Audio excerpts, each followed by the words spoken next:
perlu diketahui juga bahkan gigi itu lebih kuat daripada tulang. Lebih kuat daripada tulang, namun gigi itu kalah dengan asam.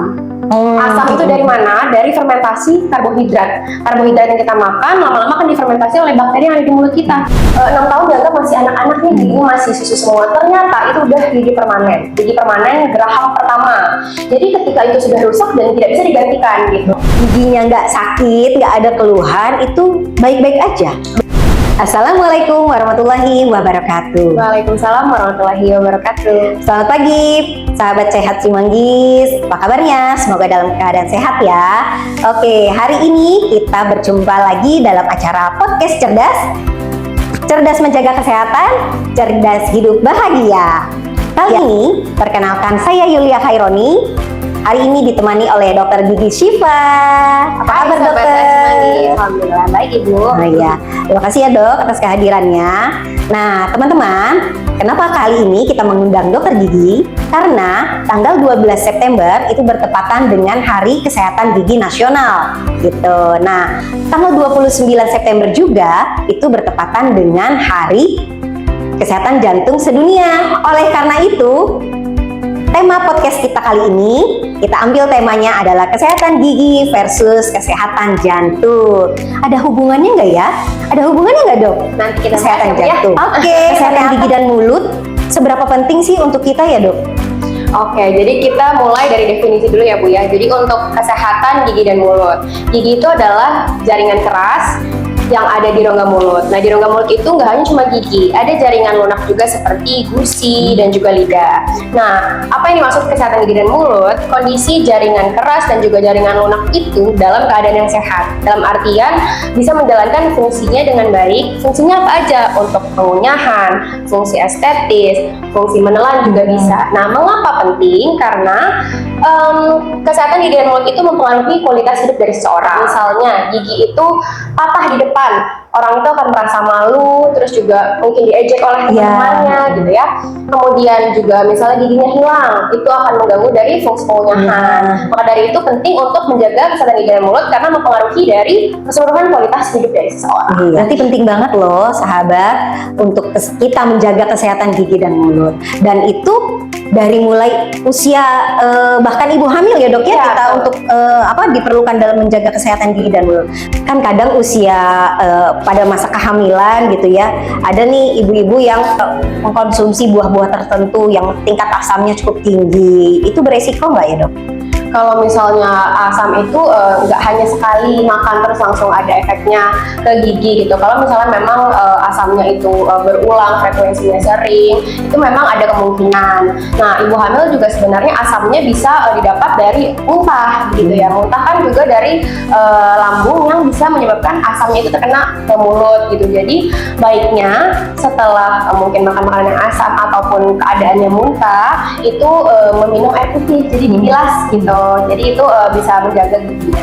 Kalau bayi kan mereka juga perlu ya dok, karena walaupun belum ada gigi, bahkan mungkin baru muncul 1, 2, perlu nggak dok kita jaga kesehatan mulutnya itu? Oke, kalau bayi itu muncul gigi pertama kali di umur sekitar 6 bulan. Nah, selama belum menumbuh gigi itu tetap harus dibersihkan karena kan minum ASI ya. Nah, bersihkannya dengan apa? Dengan kasa. Jadi kasa jari dibalut kasa dengan air yang hangat, kemudian bisa dibersihkan rongga mulutnya gitu. Kemudian apabila sudah mulai tumbuh gigi, itu wajib sudah mulai sikat gigi gitu. Jadi dari umur 6 bulan sampai 2 tahun itu tumbuh gigi sulung. Nah, untuk pembersihan giginya juga harus dibarengi dengan orang tua yang konsisten. Kalau anak-anak tuh sudah ada setelah gigi susu bercampur tuh dok giginya kan ya, peralihan antara gigi susu dengan gigi dewasa. Nah itu gimana dok perlakuannya untuk menjaga kesehatannya? Kalau dari gigi sulung itu kan munculnya sudah muncul erupsi semua, itu tumbuh semua itu umur 2 tahun. Nah, untuk gigi permanen itu munculnya di umur 6 tahun. tahun. Jadi sampai 2 tahun ke 6 tahun itu perlu diperhatikan juga, karena mungkin orang-orang berpikir oh gigi susu nanti juga akan Ganti, gigi iya. permanen gitu ya, terus nggak usah dijaga dan sebagainya gitu. Untuk kerusakan dari gigi susu atau gigi sulung itu akan mempengaruhi sekali ke gigi permanen nantinya. Kalau misalnya copotnya itu lebih duluan, itu akan mempengaruhi dari pertumbuhan gigi permanennya, bisa cenderung berantakan. Iya. Mulai umur 6 tahun, mungkin orang-orang tidak sadar karena 6 tahun dianggap masih anak-anak nih, gigi masih susu semua. Ternyata itu udah gigi permanen geraham pertama. Jadi ketika itu sudah rusak dan tidak bisa digantikan, pergantian lagi itu 6 sampai 12 tahun. Jadi pergantian antara gigi susu dan gigi permanen. Nah, untuk copotnya itu memang berbeda-beda setiap gigi gitu. Jadi memang perlu rutin ke dokter gigi untuk mengevaluasi apakah ini udah perlu dicabut atau bisa copot sendiri. Nah, sebenarnya aman gak sih ya dok kalau kita di rumah-rumah gitu misalkan cabut sendiri gigi yang memang sudah goyang? Oke. Nah, biasanya gigi goyang itu karena gigi barunya udah mau tumbuh. Nah, gigi goyang itu karena gigi barunya itu ibaratnya memakan akar gigi yang susu, jadi bisa goyang gitu ya. Nah, untuk copot sendiri itu sebenarnya nggak apa-apa banget Bu, kalau misalnya memang anaknya merasa tidak ada sakit dan sebagainya. Tapi kalau misalnya goyang itu juga belum tentu segampang dan setidak sakit itu gitu. Jadi memang perlu evaluasi juga dan perlu pemeriksaan juga gitu. Nah, peralihan tuh nih dok, kalau kita udah ke remaja gitu ya, sudah hampir sempurna gigi tetapnya sudah mulai tumbuh semua gitu ya, bahkan sudah terbentuk rahang dewasanya gitu. Kadang ada yang maaf ya giginya agak maju ke depan gitu ya, ada yang agak ke dalam gitu, cameh lah bahasa orang awamnya gitu ya. Nah itu sekarang kan banyak ya dok yang sudah menggunakan kawat gigi atau behel. Sebenarnya aman nggak ya dok penggunaan itu? Oke, jadi kalau misalnya tonggos, kita bisa sebut itu maloklusi, jadi ketidakseimbangan gigitan pada rahang atas dan juga rahang bawah. Nah, untuk keadaan maloklusi itu memang butuh bantuan dari ortodonti gitu. Jadi bukan semata-mata oh ini cuma buat fashion aja nih, buat gaya-gayaan, karena mempengaruhi dari tadi saya bilang kualitas hidup juga, pengunyahannya terganggu, ya dok, estetiknya juga terganggu kan, dikatain misalnya dari ketika sama temennya, kemudian juga misalnya gigi depan yang maaf yang tonggos gitu, misalnya dia jatuh kan akan lebih cenderung kena langsung ke gigi depannya gitu. Jadi memang diperlukan untuk fungsi fisiologisnya, fungsionalnya pun estetisnya juga. Gitu. Nah, biasanya apa saja sih dok masalah-masalah kesehatan gigi dan mulut yang sering terjadi gitu? Oke, kesehatan gigi dan mulut yang pertama kan paling sering itu adalah gigi berlubang ya. Gigi berlubang kita bisa sebut dengan karies gitu. Kenapa karies atau gigi berlubang itu terjadi walaupun kita udah sikat gigi nih gitu? Nah, satu karena kita menyikat giginya kurang tepat gitu. Jadi ada bagian-bagian yang tidak tersikat gitu. Nah, perlu diketahui juga bahkan gigi itu lebih kuat daripada tulang. Lebih kuat daripada tulang, namun gigi itu kalah dengan asam. Asam itu dari mana? Dari fermentasi karbohidrat. Karbohidrat yang kita makan lama-lama kan difermentasi oleh bakteri yang ada di mulut kita. Nanti kalau tidak dibersihkan secara berkala itu akan merusak gigi kita gitu. Jadi harus diperhatikan frekuensinya, berapa kali sikat gigi dan cara menyikat gigi yang benar. Artinya harus tersikat seluruh gitu ya, tidak boleh ada sisa lagi makanan yang tersisa gitu dalam mulut. Oke, terus kemudian yang pertama itu kan gigi berlubang atau karies ya. Yang kedua ada radang gusi atau kita bisa sebut gingivitis. Jadi gingivitis itu keadaan di mana gusi itu mengalami inflamasi. Biasanya ciri-cirinya itu kalau gigi berdarah atau bisa sedikit aja tuh kok berdarah ya, padahal nggak lagi ngapa-ngapain gitu. Kenapa bisa terjadi seperti itu? Itu balik lagi ke pembersihan gigi yang kurang maksimal. Jadi bakterinya itu mengeluarkan zat-zat inflamasi dari hasil makanan yang tidak dibersihkan secara maksimal. Kemudian ada respon tubuh tuh, oh ada inflamasi nih gitu. Jadinya gusinya berdarah, ya, berdarah, bengkak dan sebagainya. Kadang sampai bernanah gitu ya dok ya. Bau mulut, ya bau mulut itu bisa karena yang sementara misalnya karena kita habis makan makanan yang berbau menyengat seperti bawang atau mungkin durian seperti itu ya. Kemudian habis bangun tidur itu kan juga bisa bau mulut karena aliran dari air liurnya itu kan berkurang gitu. Kemudian ada yang memang faktor dari patologis itu karena faktor penyakit. Memang 85% itu karena faktor yang di dalam rongga mulut, dari karies, karang gigi, kemudian juga dari semakin bertambahnya usia aliran air liurnya berkurang, gitu. Terus ada juga dari penyakit, dari diabetes gitu ya, mulutnya terasa bau keton, ada juga dari gastrit atau asam lambung, ya kurang lebih seperti itu. Dan ada gigi hilang.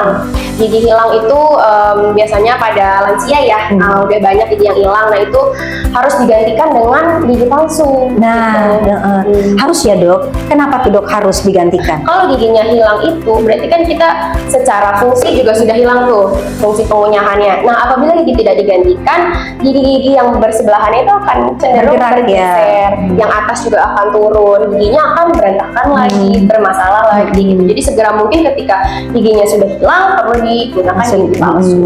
Ya, karang gigi. Karang Nah, gimana tuh dok kalau karang gigi? Kalau karang gigi itu terbentuk dari plak sisa makanan yang mengeras gitu. Jadi sekitar 7 harian sampai 2 minggu, 14 hari itu sudah bisa membuat sisa makanan itu mengeras. Nah, seringnya itu di bagian belakang gigi bawah nih, paling banyak tuh tepatnya di situ karena pengaruh juga ke air liur atau salivanya itu, dari pH atau keasamannya itu juga berpengaruh. Kalau misalnya tadi kan saya bilang gigi berlubang itu karena asam, fermentasi asam dari karbohidrat itu juga bisa mempengaruhi itu. Nah, dari salivanya juga keasamannya itu mempengaruhi, atau asam basa ya, asam basanya itu mempengaruhi dari kalsifikasi dari karang gigi itu sendiri gitu. Jadi Bener nggak ya dok menghubung-hubungkan penyakit gigi dengan penyakit jantung? Jadi karies atau lubang gigi itu memang tahapannya ada bertahap gitu ya. Jadi kalau untuk berlubang hanya untuk di bagian permukaannya aja itu juga belum tentu, atau jarang menyebabkan adanya korelasi terhadap jantung. Tapi kalau misalnya udah infeksi berat bahkan hingga bengkak, bernanah gitu, itu kecenderungan bisa menjadi faktor risiko. Jadi bukan penyebab langsung. Jadi faktor risiko untuk terjadinya infeksi di katup jantung misalnya gitu. Itu dinamakan endokarditis infektif. Bakteri yang ada yang timbul dari infeksi dari gigi itu bisa menyebar dari aliran darah itu ke jantung sehingga terjadi penyumbatan. Gitu. Terjadi penyumbatan sehingga ada korelasinya tuh karies gigi yang sampai infeksi menyebabkan adanya keterkaitan terhadap jantung. Apalagi kalau sudah ada penyakit jantung bawaan, itu akan lebih meningkatkan resiko. Berarti benar ya, kan di mulut kita ini juga ada pembuluh darah ya dok ya, makanya dia terbawa gitu, bahkan sampai ke seluruh organ yang lain ya dok ya, tidak hanya jantung. Kan suka nih ya, kita ada mitos-mitos atau berita-berita yang kadang belum tentu kebenarannya gitu ya, kita coba tanyakan ke dokter gigi Syifa. Gigi yang bersih, yang sehat itu memang harus berwarna putih, benar nggak dok? Oke, jadi untuk warna putih itu memang bervariasi tiap orang. Jadi tidak semua orang itu memiliki tingkat warna yang sama. Jadi untuk tingkat warna dari gigi itu memang dipengaruhi pertama oleh genetik, karena genetik itu akan mempengaruhi dari ketebalan dari lapisan-lapisan gigi itu. Nah, gigi yang sehat itu bukan berarti harus putih, karena memang gigi yang normal atau gigi yang sehat itu kecenderungannya berwarna kekuningan gitu. Namun ada faktor-faktor lainnya seperti misalnya merokok, mengkonsumsi kopi yang berlebihan, itu akan cenderung menyebabkan gigi itu menjadi tambah kuning begitu. Jadi memang perlu dihindari adanya konsumsi-konsumsi yang menyebabkan gigi itu menjadi tambah kuning. Dan penggunaan pasta gigi pemutih itu tidak disarankan dalam jangka waktu panjang, karena kalau misalnya di penggunaan pasta gigi yang mengandung bahan pemutih itu ada bahan abrasif, jadi lama-kelamaan itu akan mengikis gigi, yang lama-kelamaan juga akan menyebabkan gigi juga akan bisa menjadi lebih kuning. Kan kayaknya ada ya kita dengar pemutih gigi atau istilahnya apa tuh ya, veneer apa ya gitu. Nah itu sebenarnya aman nggak ya dok? Nah, kalau misalnya veneer itu memang kecenderungannya untuk arah estetik ya. Jadi kalau misalnya veneer itu untungannya memang dari estetiknya. Namun gigi yang kita punya itu harus diasah. Jadi gigi yang sehat itu diasah, walaupun memang estetis, tapi namanya gigi yang normal ya diasah itu ada kecenderungan untuk nantinya menjadi sensitif, jadi lebih ngilu gitu. Jadi memang ada keuntungan dan kekurangannya dari pemilihan dari veneer. Dan veneer juga kan tidak murah ya untuk satu gigi ya. Dan juga ada juga pemilihan dari bleaching. Bleaching gigi itu untuk memutihkan gigi juga. Namun juga efek sampainya tetap aja sensitivitas gigi itu meningkat. Mau sudah melakukan bleaching atau membersihkan gigi ataupun veneer itu juga tetap harus menjaga ekstra hati-hati karena mudah juga untuk menyerap dari warna-warna makanan yang berwarna begitu. Jadi memang pilihan juga. Jadi poinnya adalah tidak perlu putih asal bersih. Ya betul nih dok, kadang kan ya ada orang yang beranggapan cabut gigi bikin kebutaan. Nah itu gimana tuh dok? Oke, itu tidak benar ya. Jadi syaraf yang ada di gigi dan juga syaraf yang ada di mata itu berbeda. Giginya nggak sakit, nggak ada keluhan, itu baik-baik aja. Bener nggak ya dok? Nah, gigi itu kan ada beberapa lapisan ya. Nah, untuk seperti gigi berlubang yang udah mengenai lapisan pertama, itu biasanya belum menimbulkan adanya keluhan. Jadi mungkin orang berpikir gigi saya baik-baik aja gitu. Padahal ketika diperiksa ke dokter gigi mungkin sudah ada lubang. Untuk gigi yang sudah berlubang besar, pernah sakit kemudian udah nggak sakit lagi, itu malah giginya itu sudah mati. Ya, jadi makanya dari itu perlu pemeriksaan rutin agar diperiksa tuh secara keseluruhan apakah memang gigi tersebut memang benar-benar baik-baik aja. Nah, kalau mau sikat gigi nih, kita sikat giginya tuh harus kuat-kuat gitu. Gimana dok? Oke, nah kalau untuk sikat gigi itu tidak perlu untuk kuat, yang penting caranya itu benar. Nah untuk cara sikat giginya, kebetulan saya bawa modelnya nih. Nah oke, jadi untuk pemilihan dari bulu sikatnya itu juga perlu diperhatikan karena lebih baik memilih bulu sikat yang lembut. Nah bulu sikat yang lembut dan juga tadi untuk pasta gigi kan sudah dijelaskan ya, tidak perlu sebesar dari bulu sikatnya, hanya sebagian kecil aja seperti biji kacang polong begitu. Nah untuk cara menyikat giginya itu dengan metode bas. Jadi untuk metode bas itu penggunaan dari bulu sikat itu dimiringkan 45 derajat terhadap gigi dan gusi. Jadi bulu sikatnya itu masuk di antara sela-sela gigi dan gusi. Mungkin orang sering melakukan sikat gigi itu maju mundur atau atas bawah gitu. Nah seringkali itu membuat gusi, membuat gigi itu jadi terkikis. Terkikisnya itu di antara gusi dan gigi. Nah itu yang membuat adanya rasa ngilu begitu. Jadi gerakannya itu urutan dari belakang, kemudian ke depan, ke belakang lagi, terus ke bawah, begitu juga di depan, ke belakang, dan juga tidak lupa di bagian dalam. Nah untuk di bagian permukaan ini, permukaan gigit ini, gerakannya untuk gerakan monyet ini gerakannya maju mundur begitu. Nah tadi juga udah disebutkan tentang menyikat lidah. Jadi untuk gerakan menyikat lidah ini hanya satu kali gerakan, tidak perlu kayak menyikat gigi yang maju mundur begitu. Jadi hanya satu seret begitu. Keluar ya. Jadi tidak perlu kencang-kencang, yang penting caranya dan gerakannya itu benar. Satu, untuk menjaga kesehatan gigi dan mulut tuh seperti apa dok? Yang pertama untuk frekuensi dari menyikat giginya itu 2 kali sehari. Kapan aja?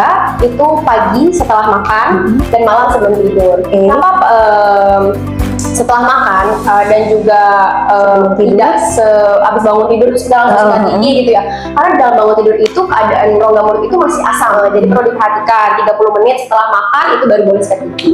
Kemudian malam sebelum tidur itu kan habis mengkonsumsi dari makanan sehari-hari dari pagi sampai malam, itu menjaga untuk ketika tidur itu gigi udah dalam keadaan bersih. Untuk sikat lidah, orang-orang mungkin jarang menggunakan sikat lidah ya.